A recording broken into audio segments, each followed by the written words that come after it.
and that's why I appreciate the way we kind of just briefly saw each other, because I remember seeing you, and I understand where you understand where they're coming from too, right? I mean, I get your guys' rights, but you know, you didn't finger shit out.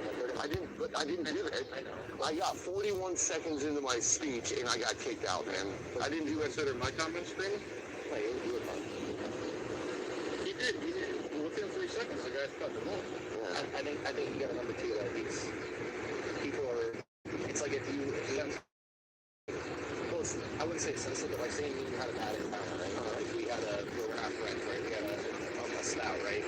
And then now you approach me again. I'm gonna have that predisposed, right? Opinion of people.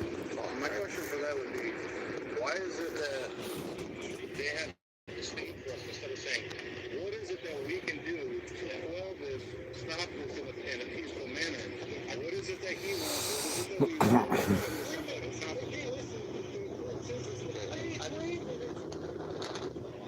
Hey, listen. I can say at the beginning of it, the beginning of this new council started. Hey, Deb. Okay, but this camera is 360, and when I was watching some of the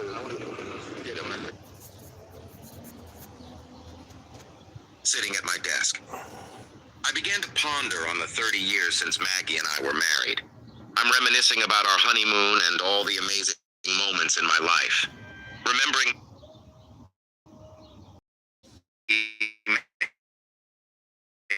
it felt like bustle and finding an unfathomable tranquility. Walking down Waikiki Beach, and between our toes and the sound of the surf.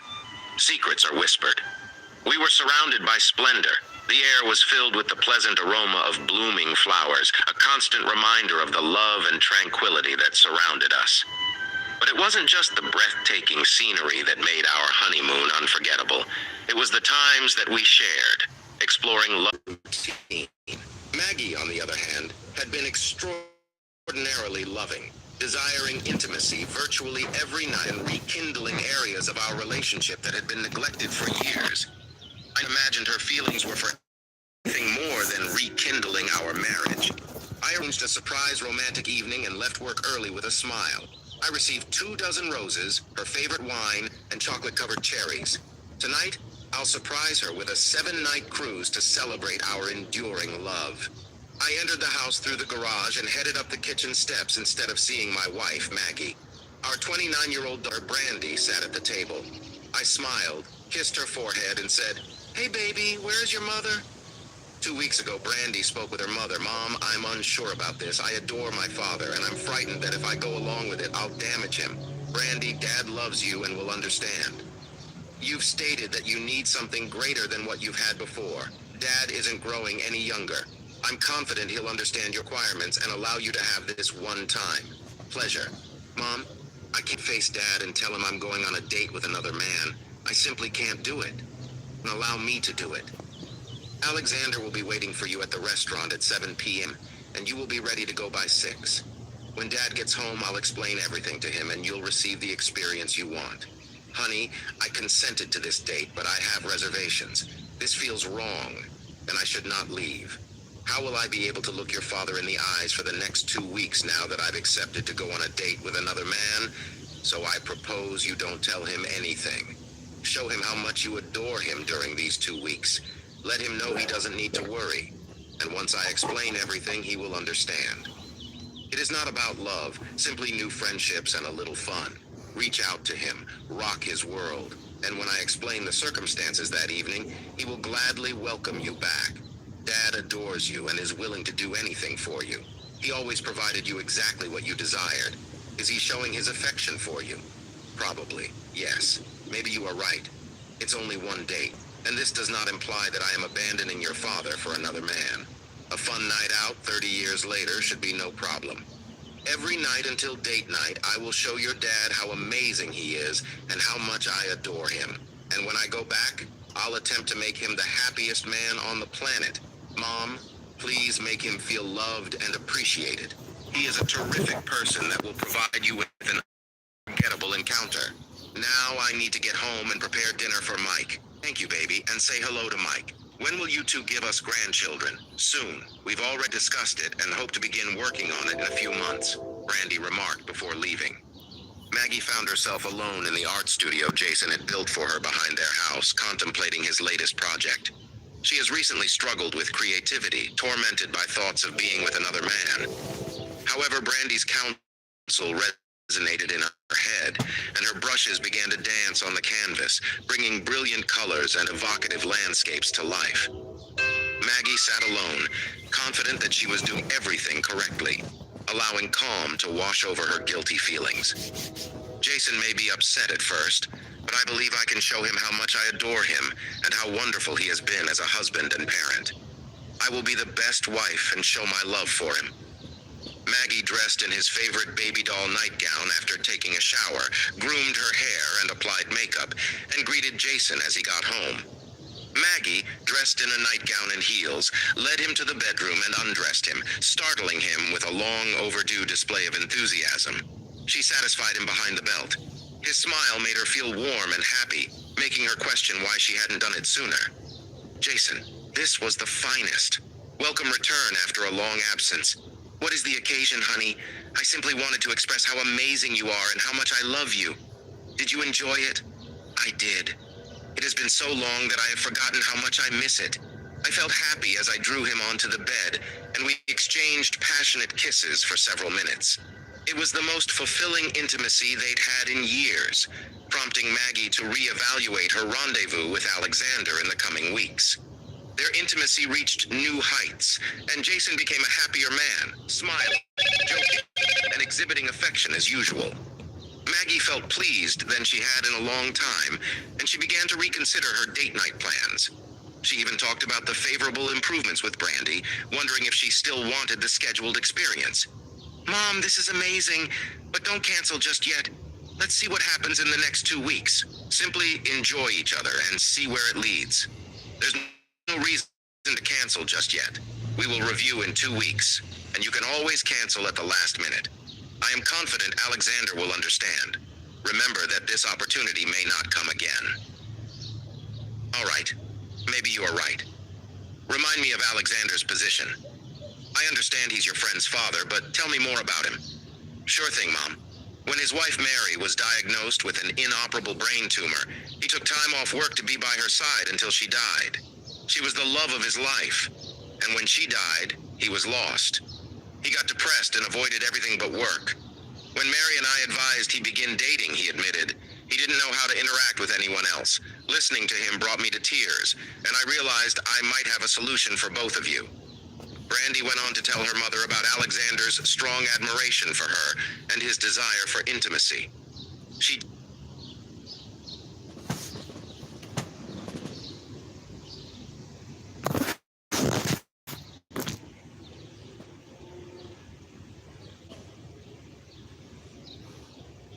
Ruh-roh.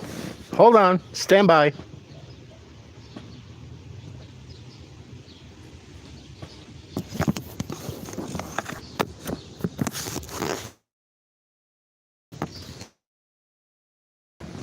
Okay. to meet Maggie. So, Mom, he thinks you're...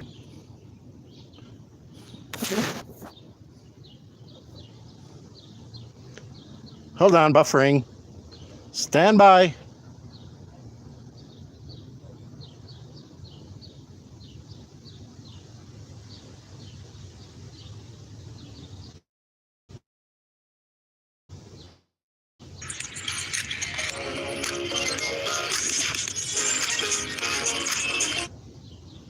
Shannon and I met in college during our sophomore year and were instantly connected to each other.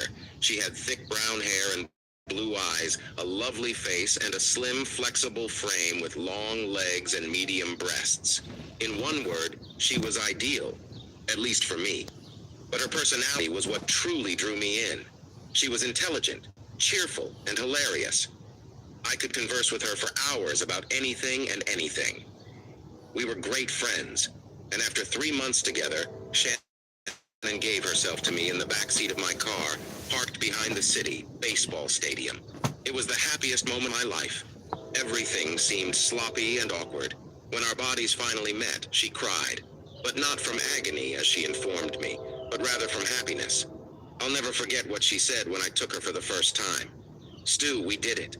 I knew Shannon and I would be together for the rest of our lives, or, as things turned out, for 10 years. My name is Stuart Gray, but everybody calls me Stu. I was born and reared in a tiny Midwestern town. I am exactly 1 meter tall and we weigh 85 kilograms. My dark eyes and sandy hair make me appear pretty attractive. My profession is contractor. I own a modest company with a permanent team of 5 individuals. We generally handle interior remodeling for those who can afford it, and our work is well regarded. Shannon teaches music at a nearby high school, and we both earn a fair living. Have a stunning home. And as we are both in our early 30s, we intend to have children in the near future. As previously stated, the first 10 years of our marriage were amazing. Our sex life was incredible. Although, unlike some, I'm not going to embellish and say we did it twice a day or even every day. Rather, 3 times every week. However, it was always loving and frequently intense and smoldering. We hugged every night. It was an unbreakable rule.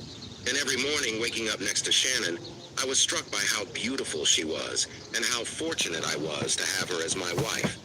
I can honestly say that while I would prefer to live with her every day, if it came down to it, I would gladly give my life for her. I suppose I should make that last statement in the past tense because something unexpected and emotionally overwhelming happened to me that I have yet to fully recover from. As a Midwest contractor, we do the majority of our work in the spring, summer, and fall. People just do not enjoy it when the interior of their homes is ruined, especially when the temperature outside is minus 15 degrees and there is a meter of snow on the ground. As a result, Shannon and I took vacations over the Christmas, New Year's, and spring breaks during the summer when I was working. Shannon would occasionally take a week off to see her parents, go shopping with her 2 sisters, or take a few summer lessons to keep her teaching skills up to date. Every winter, our preferred destination was somewhere warm. So in the winter of our collapse, we chose an all-inclusive spa hotel in the Bahamas for 2 weeks in paradise to reconnect physically and spiritually. However, I quickly saw how incorrect this thought was. First, I must clarify that before Shannon and I boarded the plane in Minneapolis, I had no notion, and I would have labeled anyone a liar and spat in their face if they had suggested that there was anything wrong with our marriage. That is not true. We were an ideal pair. We were so bodies. Our bond was so strong that nothing on earth or heaven could separate us. I believe I forgot there was a hell, and although I didn't realize it at the time, I went into the burning abyss.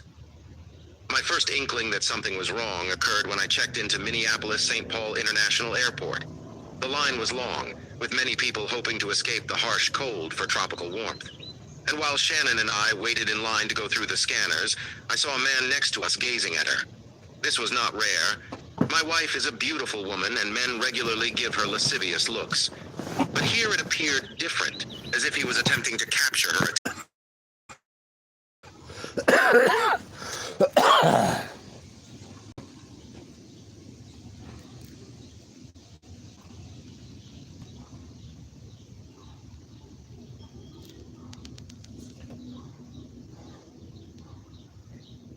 What's up, guys?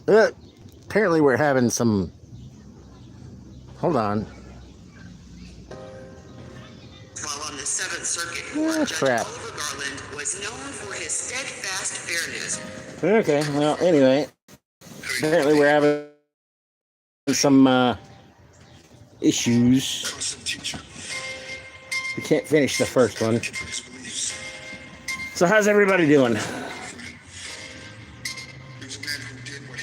Anybody downtown? Downtown what? Look at this. My father's medical records. What if it wasn't a heart attack? The judge had a lot of enemies. When's the last time you had in-person contact with Jack Ziegler? He's doing everything Jack did, right? Illegal arms sales, money laundering, and contracted killings. Is there something on your conscience you want to talk about? How about confession of sin? No, is it Jazz Fest right now? Mr. Talcott Garland, we're from the Federal Bureau of Investigation. Effective immediately, That would be awesome, but I can't because I only have Wi-Fi right here. Could not live stream from anywhere else but right here, so... FBI came out of the house to ask about Jack Secret.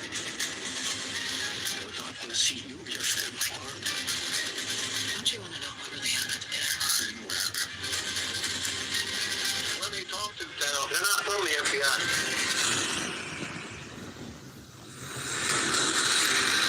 I wanted to protect you. My biggest bully stole my girlfriend in an attempt to make me suffer. Little did he know, I have secret powers that could ruin his very existence. You're sleeping with my bully? How could you do this to me?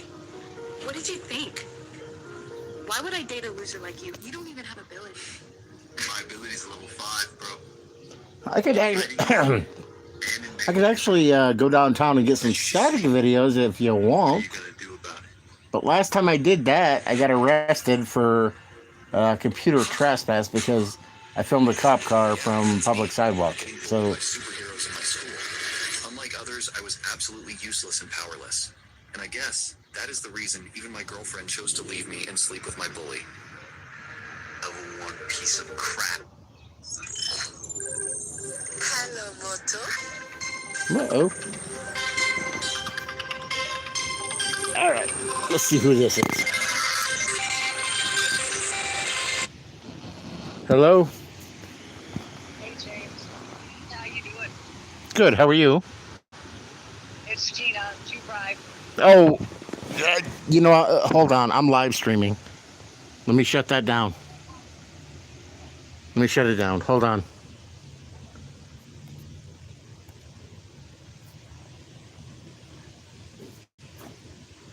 Ah. Okay.